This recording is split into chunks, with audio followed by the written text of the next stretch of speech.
ঘরবাড়ি হারানো অসহায় মানুষদের মাঝে ৮ কোটি টাকা বিতরণ করা হবে। আর এই ৮ কোটি টাকা বিতরণ করতে গিয়ে কর্মকর্তাদের পেছনে খরচ করা হবে ৫৩ কোটি টাকা। শুনতে অবাক লাগলেও এটাই সত্যি। জানা যায়, জলবায়ু পরিবর্তনের প্রভাবে ঘরবাড়ি হারানো অসহায় মানুষদের সহায়তার জন্য একটি উন্নয়ন প্রকল্প প্রস্তাব করেছে সমাজসেবা অধিদপ্তর। আর এই অনুদানের টাকা বিতরণের জন্য পরামর্শক ও প্রশাসনিক বিলাসিতার পেছনে খরচ ধরা হয়েছে ৫৩ কোটি টাকার বেশি।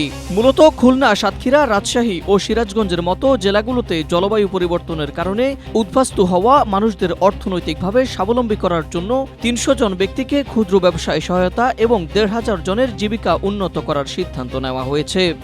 স্ট্রবেরি সুপার ডটেড ও ক্লাসিক ভ্যারিয়েন্টে সেনসেশন জাগুক শিহরণ।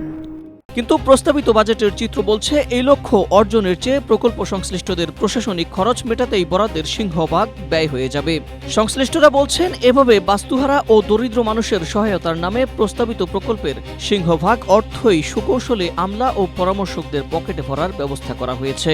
তবে পরিকল্পনা কমিশন সূত্র জানিয়েছে, ব্যয় কাঠামো নিয়ে পিএসি সভায় নানা প্রশ্নের মুখে পড়তে যাচ্ছে সমাজসেবা অধিদপ্তরের প্রস্তাবিত প্রকল্পটি।